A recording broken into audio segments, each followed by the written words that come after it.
Hi, Avery. This is a review of your chanter lesson from February 24th, 2023. And we'll get right into it. First thing that we went over was the G grace note scale. And it's sounding quite good, with the exception of just the high hand parts were just a little bit confusing, and you sorted it out at the lesson. And just remember to take a look at the music so you can see what's getting a grace note and what isn't. You may recall that once we get to F, correct? We're on F here. Then we can't do a G grace note going up to the next note, which is high G, because we can't play a grace note on itself, right? So the only choice we have is the thumb grace note, right? So from F, it goes like this, right? And that lands us on G, high G, which is the next note in the scale, up from F. And then the last note on the scale is high A. We can't play any grace note on high A when we're coming from high G. There's nothing to do. So we just go to high A, and then we go back down to G to go back down the scale. And now we can play a thumb grace note back down to F, right? So that little part of the top of the scale goes like this. We'll start on F.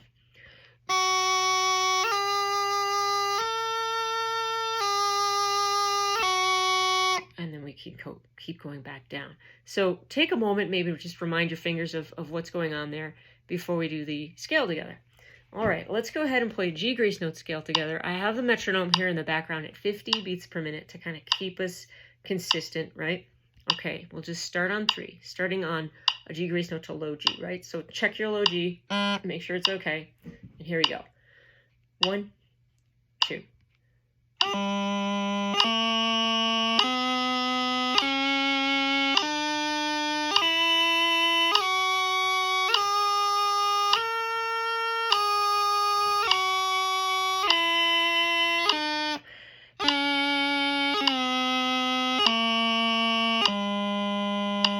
Had a little bad coverage there, but I'm sure you did fine.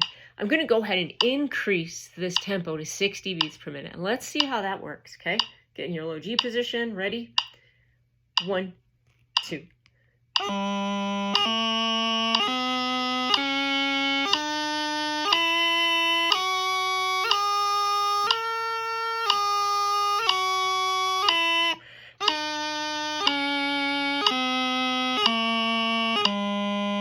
So the test here, what you want to make sure is that you can play every one of the grace notes properly at that tempo. If all of them are good except one, that's not quite what we want. You need to work on the one that is not quite up to par. So we're going to leave it at that for now and let you work on that on your own.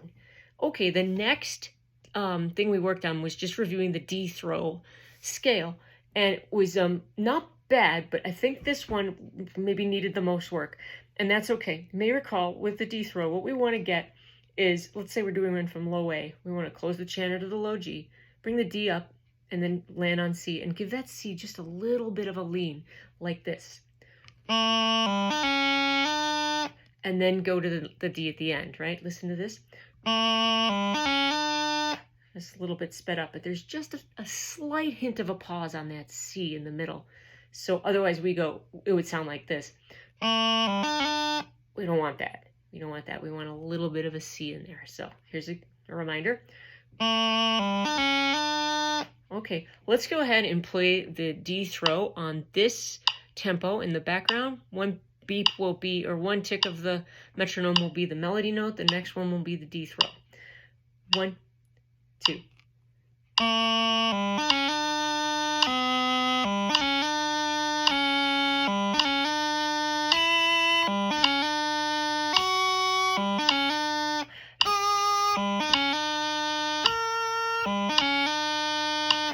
Okay, definitely want you to repeat that and make sure that's comfortable. All right, and of course, making sure there are no crossing sounds, right? Listen for those. If you're getting them when you're playing along with my recording, that's okay. Or not okay, but you need to fix them. Just pause the recording and sort it out on your own. All right, very good.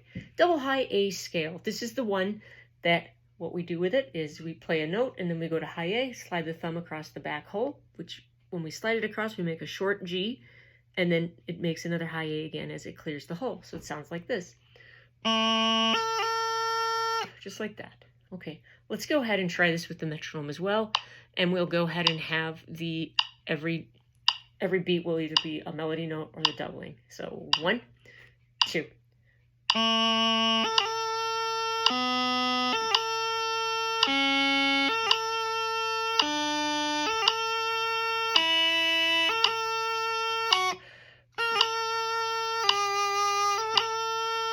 And of course, during the lesson, the big thing we were looking at was, is your low hand in the right place when you're going to those high A's, right? So it's pretty easy when we go from low A to high A, right? Because these three fingers stay put, yeah? Nothing to do down here. But when we start from B, right, we play the B, and then to go to the high A, we need to bring this finger down, the B finger down.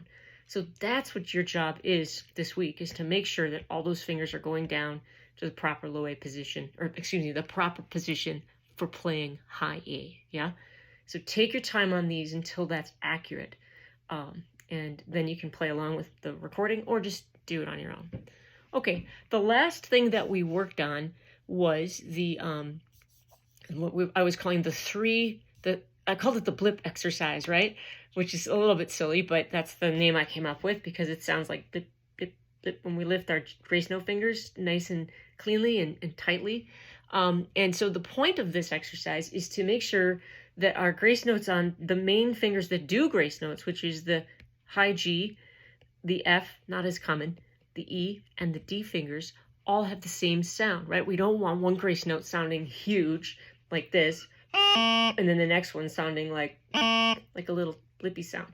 They all need to be the same, and then we all want them very small. We want them just as small as they need to be heard and proper, right? Pretty, musical, but not too big. So to do that, we did this 3 in a row exercise. And one of the things we also talked about was engaging the top knuckle of our fingers when we do this, right? That top knuckle, right? You can do that and bend it. Now, we're not going to be doing it that extremely necessarily when we're playing, but the idea of engaging it is sort of bringing or capitalizing on the human hand's ability to grab the best way to grab something is like this, right? We don't grab things like that. We grab them like this because this is stronger. All right, let's get right into it. We're going to go ahead and set the metronome at 70 beats per minute, okay? And this will be our grace note tempo. And when you're doing these, just think about the fingers kind of curving down just a little bit, right? Nothing too crazy. And you must remember, don't be grabbing it hard. So for you, I want you to give me a low A right now. And while you're playing that low A, I want you to relax your fingers so much that they almost stop playing low A, like they almost come off the holes. Like, don't get to that sound, but relaxed. All right, try that. Okay, here's the metronome in the background. We'll start with the G finger. We'll go 3 on G, 3 on F, 3 on E, 3 on D, and we'll do it over again. Ready? 1, 2.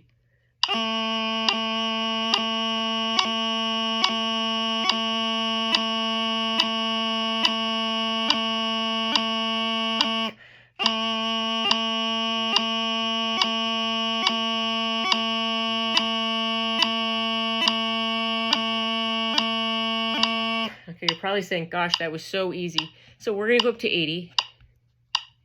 We'll do it again. Ready? 1, 2.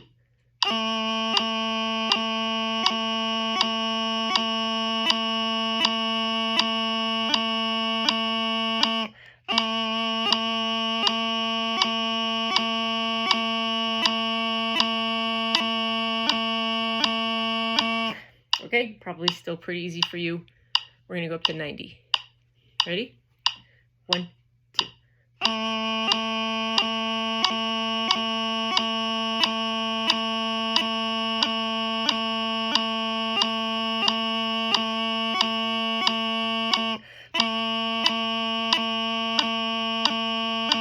Okay, listen for those blips. Make sure they're consistent. We'll go to 100 here. See how that works. 1, 2.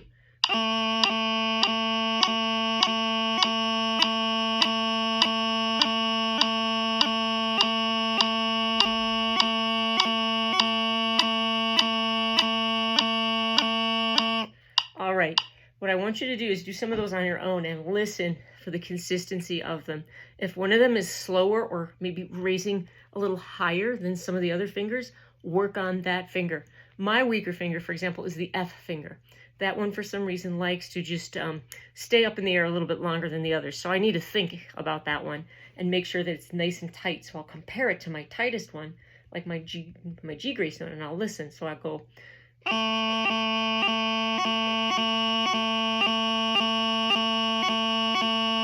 So I'm listening and comparing. Have fun.